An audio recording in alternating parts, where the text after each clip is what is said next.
Austin Hill was on track to be a top contender in the 2025 NASCAR Xfinity Series playoffs, boasting an impressive season with 3 race victories, 6 stage wins, and finishing 5th in the overall point standings.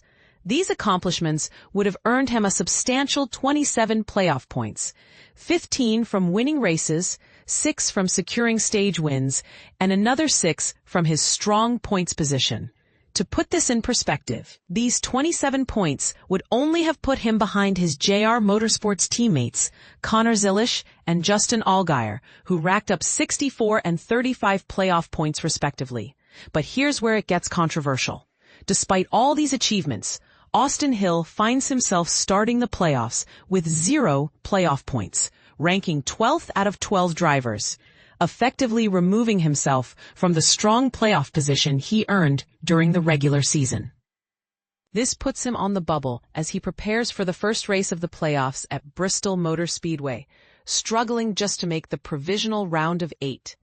The reason for this dramatic change lies in a suspension Hill received after a late July incident at Indianapolis Motor Speedway. During that race, Hill made contact with Eric Almirola's car, hooking him in the right rear. Hill publicly denied that his move was deliberate. But NASCAR handed down a suspension anyway. A crucial detail many fans overlook is that NASCAR had recently updated their rules on playoff waivers. Specifically, while suspended drivers who qualify for the playoffs are granted a waiver to remain eligible, they officially start with 0 playoff points and can only begin accruing points once the playoffs commence. As a result, although Hill's points tally before the penalty was 2,027, 22 points clear of the cutoff for the next playoff round, his adjusted total stands at 2,000, placing him 5 points below the elimination line just ahead of the Bristol race. Meanwhile, drivers like Taylor Gray from Joe Gibbs Racing and Carson Cavapel from JR Motorsports are currently tied for the final provisional spot. But without Hill's penalty, these two would actually be leading the pack just outside the cutoff. This penalty doesn't mean all hope is lost for Hill, but it makes his path to championship contention much tougher. He can wipe out this deficit by winning races in the early playoff rounds, allowing him to secure advancement into the round of 8.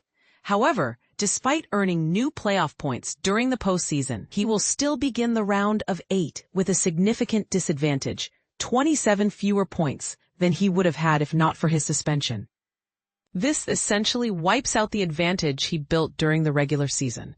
For fans eager to see how this unfolds, the CW network will broadcast live coverage of the Food City 300 at Bristol Motor Speedway this Friday at 7:30 p.m. Eastern Time.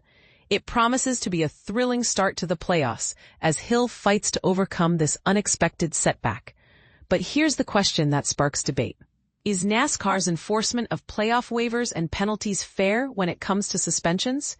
Should a driver's regular season success be erased due to one incident? We'd love to hear your thoughts.